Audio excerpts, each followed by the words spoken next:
Halo Sobat Milenial, kalian sedang menyaksikan program Talk News by IDN Times bersama saya, Larasati Putri. Selama 30 menit ke depan, kami akan menyajikan rangkuman Talk News sepanjang hari ini, Kamis 29 Desember 2022.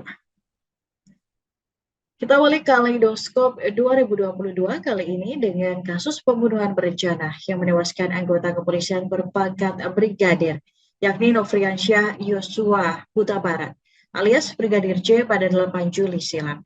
Dalam awal kasus tersebut, narasi yang tercipta merupakan kasus baku tembak dengan Baradae yang terjadi di rumah dinas mantan Kadif Propam Polri, Verdi Sambo.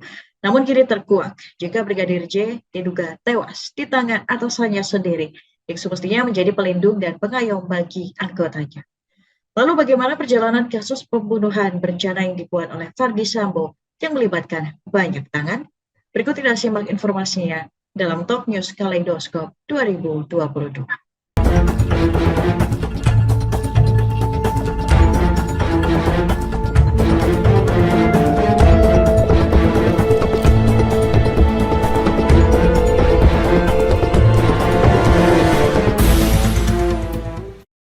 Enam bulan sudah, kematian Brigadir Nofriansyah Yosua Huta Barat di rumah dinas mantan Kadif Propam Polri, Irjen Verdi Sambo, di Komplek Polri Duren 3, Jakarta Selatan. Kematian Brigadir J ini pun masih menyisakan banyak misteri, serta fakta-fakta terbaru yang terus terungkap. Tetapi, satu persatu misteri dari kasus ini pun mulai terkuak. Penanganan kasus yang diambil alih oleh Bareskrim Polri ini pun mulai menunjukkan kemajuan. Rekaman CCTV yang sebelumnya dinyatakan hilang, bahkan rusak, oleh Kapolres Jakarta Selatan, Kombes Budi Herdi Susianto, kini perlahan menemukan jawabannya.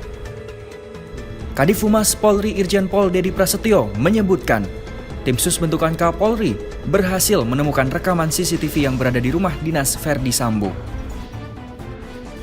Kejadian yang terjadi pada 8 Juli lalu, ketika Brigadir J diduga melakukan pelecehan seksual kepada istri Verdi Sambo, yaitu Putri, mengakibatkan sang istri berteriak sehingga diketahui oleh Baradae.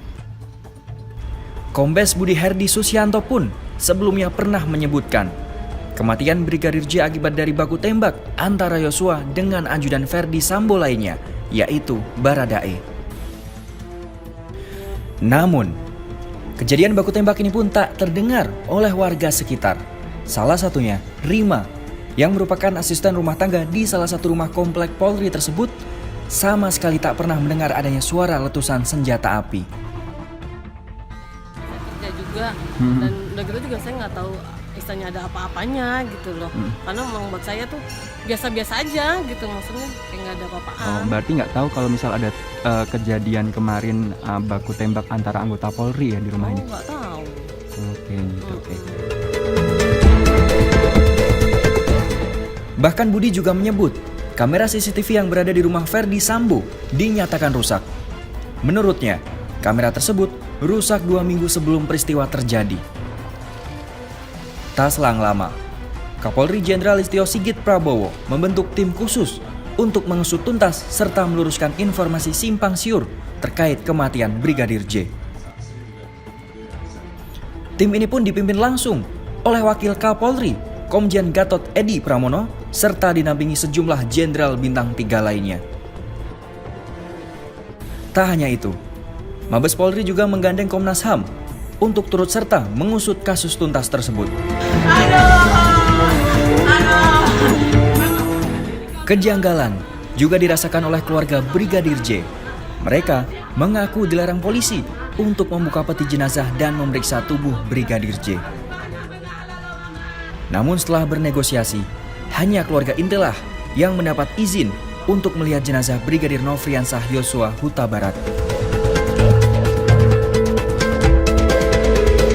Pihak keluarga Brigadir J mengungkapkan adanya sejumlah luka yang diduga bukan disebabkan tembakan. Bahkan beberapa luka diduga lebam hingga sayatan. Hal ini pun membuat pihak keluarga meminta jenazah Brigadir J diautopsi ulang. Tak lama, Komnas HAM bergerak menuju keluarga Brigadir J di Jambi pada 16 Juli lalu. Setelah itu, Komnas HAM mengantongi sejumlah informasi terkait adanya dugaan intimidasi yang menimpa keluarga Brigadir J. Keluarga Brigadir J resmi melaporkan dugaan pembunuhan berencana ke Bareskrim Polri pada 18 Juli lalu dengan membawa sejumlah barang bukti guna mendukung laporan terkait. Di hari yang sama, Kapolri Jenderal Listio Sigit Prabowo memutuskan menonaktifkan Kadif Propam Polri Irjen Verdi Sambo agar penyidikan kasus kematian Brigadir J semakin jelas. Karena itu, malam hari ini kita putuskan untuk Irjen Pol Verdi Sambo untuk sementara jabatannya dinonaktifkan, dan kemudian jabatan tersebut saya serahkan kepada Pak Wakapolri, sehingga dengan demikian untuk selanjutnya tugas tanggung jawab terkait dengan Divisi Propam akan dikendalikan oleh Bapak Wakapolri, dan ini tentunya. Selang 2 hari kemudian, pada tanggal 20 Juli kemarin, Kapolri memutuskan menonaktifkan Karopaminal Divisi Propam Polri Brigjen Hendra Kurniawan beserta Kapolres Metro Jakarta Selatan Kombes Budi Herdi Susianto. Tindakan ini dilakukan sebagai bentuk komitmen Kapolri menangani perkara ini dengan profesional. Tak hanya itu, Direktorat Tindak Pidana Umum Bareskrim Polri juga menyatakan adanya dugaan pembunuhan berencana terhadap Brigadir J. Hal ini membuat proses tersebut naik ke tahap penyidikan. Sejumlah ajudan Kadif Propam Polri termasuk Baradae menjalani pemeriksaan di Komnas HAM pada 26 Juli lalu. Sedangkan pada tanggal 27 Juli lalu, penyidik melakukan autopsi ulang terhadap jenazah Brigadir J yang melibatkan sejumlah dokter forensik baik internal maupun eksternal Polri. Setelah hampir 1 bulan berselang, pada 3 Agustus, Mabes Polri akhirnya menetapkan 1 orang sebagai tersangka, yaitu Baradae atas kasus dugaan pembunuhan terhadap Brigadir Yosua. Direktur Tindak Pidana Umum Bareskrim Polri, Brigjen Andi Rian, menepis adanya dugaan bahwa Baradae melakukan pembelaan diri terpaksa saat membunuh Brigadir J. Dari hasil penyidikan tersebut, pada malam ini penyidik sudah melakukan gelar perkara dan pemeriksaan saksi juga sudah kita anggap cukup untuk menetapkan Baradae sebagai tersangka dengan sangkaan pasal 338 KUHP, contoh pasal 55 dan 56 KUHP. Pemeriksaan ataupun penyidikan tidak berhenti sampai di sini, ini tetap berkembang. Sebagaimana juga rekan-rekan ketahui bahwa masih ada beberapa saksi lagi yang akan kita lakukan pemeriksaan di beberapa hari ke depan. Setelah Baradae ditetapkan sebagai tersangka dan ditahan dalam kasus pembunuhan terhadap Brigadir J, Verdi Sambo pun menjalani pemeriksaan di Bareskrim Mabes Polri pada 4 Agustus. Dia mengaku pemeriksaan tersebut merupakan yang keempat, di mana sebelumnya ia sudah diperiksa di Polres Metro Jakarta Selatan dan Polda Metro Jaya. Tak hanya itu, pada Minggu 7 Agustus, tim SUS menangkap Brigadir RR sebagai tersangka dalam kasus pembunuhan terhadap Brigadir J. Ia dikenakan pasal yang sama dengan Baradae, namun ditambah dengan pasal 340. Kini, tersangka ditahan di rumah tahanan Bareskrim Polri. Kapolri Jenderal Listio Sigit memutuskan memutasi Irjen Verdi Sambo dari jabatannya sebagai Kadif Propam dikarenakan tindakan yang dilakukan diduga tidak profesional saat melakukan olah TKP. Sambo juga diduga berperan dalam pengambilan CCTV terkait kematian Brigadir J. Setelah dicopot jabatannya, Mabes Polri memutuskan menahan Verdi Sambo di Makobrimob pada Sabtu sore. Pada hari Minggu, istri Verdi Sambo untuk pertama kalinya hadir di hadapan publik. Ia mendatangi Makobrimob bersama anak perempuannya untuk membawakan baju sang suami yang telah ditahan selama 24 jam. Namun sayang, kedatangan mereka belum diberikan izin untuk bertemu dengan Verdi Sambo. Kasus ini pun terus berkembang. Jalan cerita peristiwa baku tembak di rumah dinas Verdi Sambo mulai berubah. Baradae menyatakan tidak ada baku tembak terkait tewasnya Brigadir J. Hal tersebut disampaikan oleh mantan pengacara Baradae kala itu, Muhammad Burhanuddin, di mana ia menepis kronologi awal yang menyebutkan Brigadir J tewas setelah terlibat adu tembak dengan kliennya. Dia mengatakan Baradae mengaku bekas proyektil yang ada di TKP hanyalah alibi dan pistol Brigadir J sengaja ditembakkan ke arah dinding supaya terkesan terjadi peristiwa baku tembak. Atas hal tersebut, Baradae telah mengubah keterangannya pada berita acara yang dibuatnya. Pada BAP yang baru, Baradae juga mengungkapkan sejumlah nama yang terlibat dalam kematian Brigadir J. Lalu pada 9 Agustus Kapolri Jenderal Listio Sigit mengumumkan penonaktifan terhadap Verdi Sambo dan sejumlah perwira tinggi lainnya yang disebut menghambat proses penyidikan yang ada. Di mana pada saat pendalaman dan olah TKP ditemukan ada hal-hal yang menghambat proses penyidikan. Dan kejanggalan-kejanggalan yang juga kita dapatkan, seperti hilangnya CCTV dan hal-hal lain, sehingga muncul dugaan ada hal-hal yang ditutupi dan direkayasa. Oleh karena itu, dalam rangka membuat terang peristiwa yang terjadi, tim sus telah melakukan pendalaman dan ditemukan adanya upaya-upaya untuk menghilangkan barang bukti, merekayasa, menghalangi proses penyidikan sehingga proses penanganannya menjadi lambat. Tindakan yang tidak profesional pada saat penanganan dan olah TKP, serta tindakan-tindakan tidak profesional lain pada saat penyerahan jenazah almarhum J di Jambi. Oleh karena itu, untuk membuat terang dan menghilangkan hambatan-hambatan penyidikan, beberapa waktu yang lalu kami telah mengambil keputusan penonaktifan Kapolres Metro Selatan, Karopaminal, Kadif Propam Polri, Karoprovos.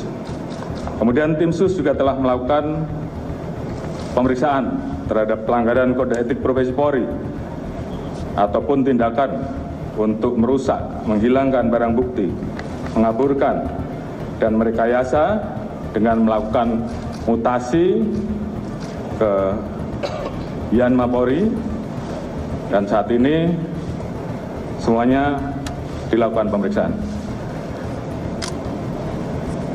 Kemarin ada 25 personil yang kita periksa dan saat ini bertambah menjadi 31 personil. Kabar Reskrim Komjen Agus Andrianto dalam kesempatan yang sama menyebutkan peranan Verdi Sambo dalam kasus pembunuhan berencana tersebut. Selain ia menyuruh Baradae, Verdi Sambo juga membuat skenario seolah-olah terjadi baku tembak. Selain itu, Komjen Agus juga menyebutkan tersangka lainnya selain Verdi Sambo dan Baradae, yakni Bribka Riki Rizal, Kuat Ma'ruf, serta perannya dan masing-masing. Keempatnya dijerat pasal pembunuhan berencana, subsidiar pasal pembunuhan. Bahkan, atas perbuatannya tersebut, melalui kuasa hukum Verdi Sambo, Arman Hanis, membacakan permintaan maaf atas kejadian yang dilakukan oleh kliennya tersebut. Lalu pada tanggal 12 Agustus, Dirtipidum Bareskrim Polri, Brigjen Andi Rian, menyatakan laporan tanggal 9 Juli mengenai pelecehan seksual terhadap Putri Chandrawati dihentikan. Sekaligus laporan percobaan pembunuhan terhadap Baradae dengan terlapor Brigadir Yosua diberhentikan pula. Tak selang lama, Bareskrim Polri menetapkan istri Verdi Sambo, Putri Chandrawati, sebagai tersangka pembunuhan berencana terhadap Brigadir J, sekaligus merupakan tersangka kelima dalam kasus tersebut. Putri dijerat pasal pembunuhan berencana karena diduga turut serta ikut merencanakan atas kematian yang menimpa Brigadir J. Pada tanggal 26 Agustus, Ferdi Sambo menjalani sidang etik yang memutuskan bahwa dirinya diberhentikan secara tidak hormat. Keputusan itu pun disampaikan langsung oleh pimpinan sidang Kaba Intelkam, Komjen Ahmad Doviri. Setiap pejabat Polri yang berkedudukan sebagai atasan dilarang memberikan perintah yang bertentangan dengan norma hukum, norma agama, dan norma kesusilaan. 6. Pasal 13 ayat 1 Peraturan Pemerintah Nomor 1 Tahun 2003 tentang pemberhentian anggota Polri, Junto Pasal 11 ayat 1 huruf D Perpol Nomor 7 Tahun 2022 tentang Kode Etik Profesi dan Komisi Kode Etik Polri yang berbunyi, anggota Kepolisian Negara Republik Indonesia dapat diberhentikan tidak dengan hormat dari Dinas Kepolisian Negara Republik Indonesia karena melanggar sumpah atau janji anggota Kepolisian Negara Republik Indonesia, sumpah atau janji jabatan, dan atau Kode Etik Profesi Kepolisian Negara Republik Indonesia. Junto, setiap pejabat Polri yang berkedudukan sebagai atasan dilarang menggunakan kewenangannya secara tidak bertanggung jawab. 7.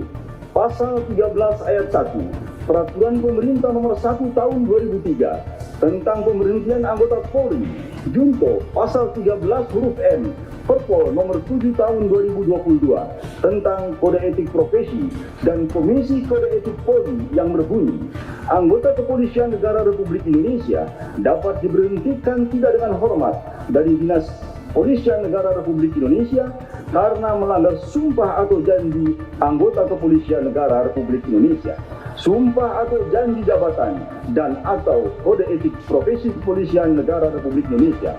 Contoh, setiap pejabat Polri dalam etika kepribadian dilarang melakukan tindakan kekerasan, berperilaku kasar, dan tidak patuh. Tak hanya Ferdi Sambo, sejumlah perwira tinggi ikut dipecat terkait kasus tersebut. Mereka pun diduga menghalangi proses penyidikan atau obstruction of justice dalam penanganan kematian yang menewaskan Brigadir J. Memasuki akhir September, Kejaksaan Agung menyatakan perkara dugaan pembunuhan berencana terhadap Brigadir J dengan tersangka Ferdi Sambo CS telah lengkap, dan pada bulan Oktober seluruh berkas dilimpahkan ke Pengadilan Negeri Jakarta Selatan. Pada tanggal 17 Oktober, tepat Ferdi Sambo CS menjalani persidangan dengan sejumlah agenda yang menghadirkan berbagai saksi. Sambo yang hadir di Pengadilan Negeri Jakarta Selatan nampak memasuki ruang sidang dengan mengenakan batik panjang ditutup dengan rompi tahanan kejaksaan dengan nomor 1. Tangan di borgol, Sambo terlihat memegang berkas, termasuk buku hitam yang selalu ia bawa sejak dilimpahkan ke kejaksaan. Sementara itu, Putri Chandrawati tiba di lokasi dengan mengenakan kemeja putih berbalut rompi tahanan kejaksaan nampak terlihat lesu saat digandeng dua petugas kejaksaan dengan tangan terborgol.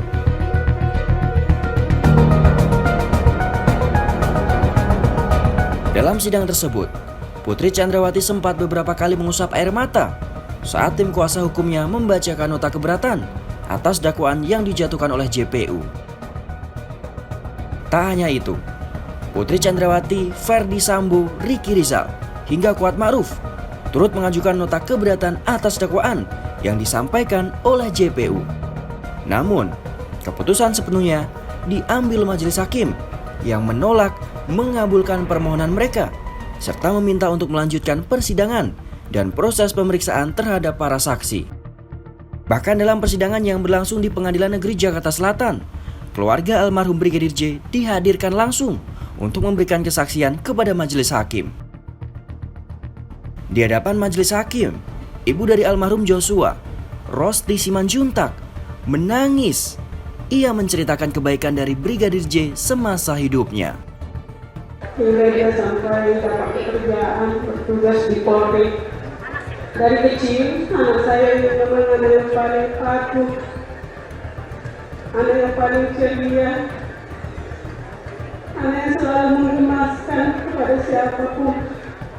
dan selalu patuh hormat kepada siapapun yang ditemaninya, karena saya menyarankan sebagai ibu seorang pendidik, memang selalu saya sarankan anak saya agar berbuat baik dimanapun berada.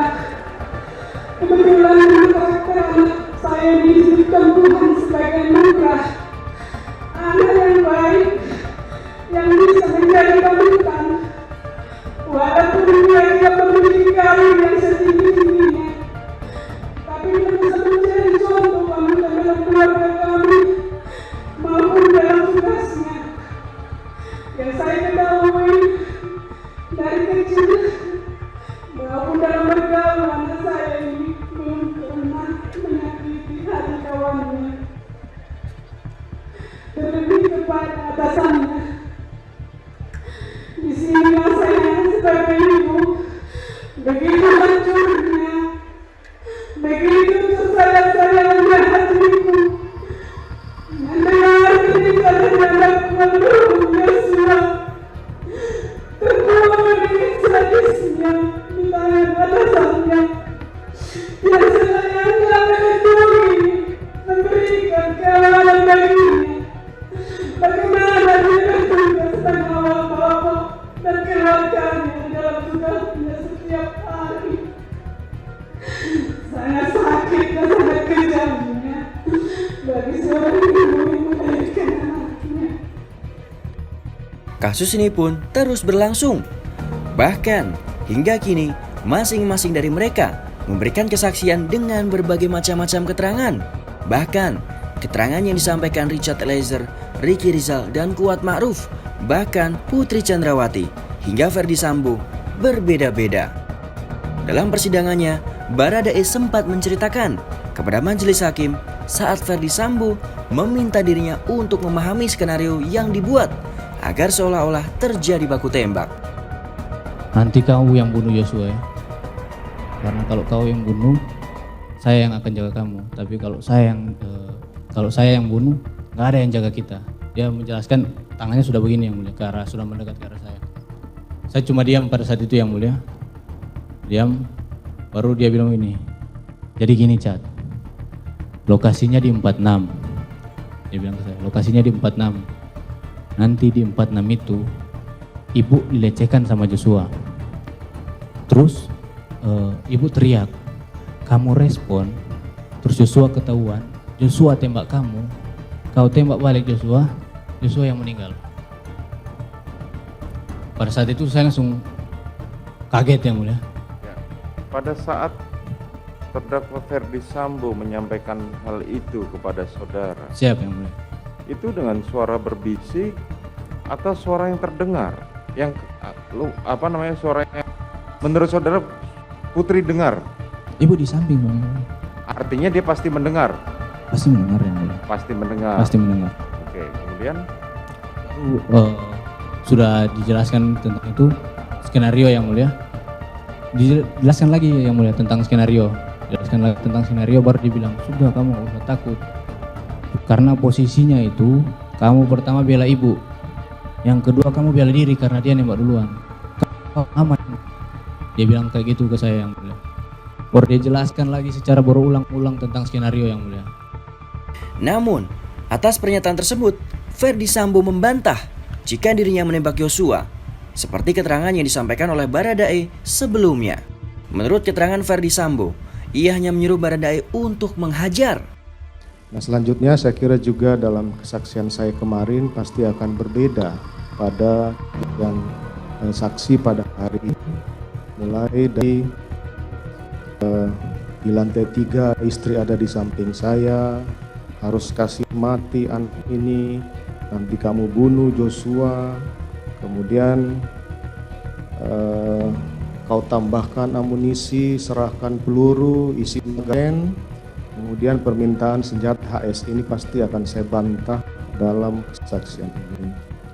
Selanjutnya terkait dengan di Duren 3 sudah isi senjatamu, sini kamu pegang lehernya, berlutut, woi kau tembak 3-4 kali, kemudian sisanya saya menembak, kemudian saya maju, kemudian juga saya melakukan penembakan.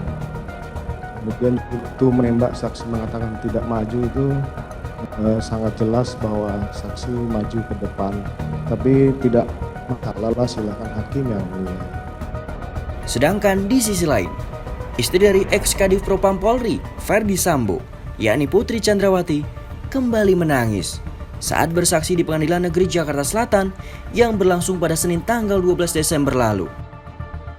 Ia menangis lantaran menyebut jika Yosua merupakan pelaku pemerkosaan dan kekerasan kepada dirinya saat berada di Magelang. Untuk mendapatkan penghargaan seperti itu berarti yang bersangkutan tidak boleh mendapatkan cemar sedikit pun atau noda dalam catatan karirnya. Faktanya, almarhum Joshua kemudian dimakamkan dengan kebesaran dari kepolisian. Kalau seandainya dia seperti yang saudara sampaikan tadi melakukan pelecehan seksual, saudara, tentunya dia tidak akan mendapatkan hal itu. Itu yang pertama. Yang kedua, apa yang saudara sampaikan pada saat pelecehan mengenai dalih pelecehan tadi, sampai hari ini pada akhirnya Mabes Polri membatalkan SPDP mengenai hal itu. Mohon maaf Yang Mulia, mohon izin. Yang terjadi adalah memang Yosua melakukan kekerasan seksual, pengancaman, dan juga penganiayaan dengan membanting saya 3 kali ke bawah. Itu yang memang benar-benar terjadi. Kalaupun Polri memberikan pemakaman seperti itu, saya juga tidak tahu. Mungkin ditanyakan kepada institusi Polri, kenapa bisa memberikan penghargaan kepada orang yang sudah melakukan perkosaan dan penganiayaan serta pengancaman kepada saya, Ubayangkari. Lalu, akan seperti apakah lanjutan dari persidangan yang sedang berlangsung atas kematian yang menimpa dari Brigadir Nofriansah Yosua Huta Barat? Fakta-fakta apa lagi yang akan terbuka dalam persidangan tersebut? Ikuti informasi terbarunya hanya di IDN Times. Informasi tadi menutup perjumpaan kita hari ini, Sobat Milenial. Terima kasih sudah menyaksikan Top News. Ikuti terus perkembangan berita-berita terbaru hanya di IDN Times. Saksikan terus Top News by IDN Times setiap Senin hingga Jumat pukul 18.30 waktu Indonesia Barat. Dan jangan lupa untuk mendownload IDN App. Saya Larsati Putri bersama tim yang bertugas mengucapkan terima kasih. Terus patuhi protokol kesehatan dan sampai jumpa.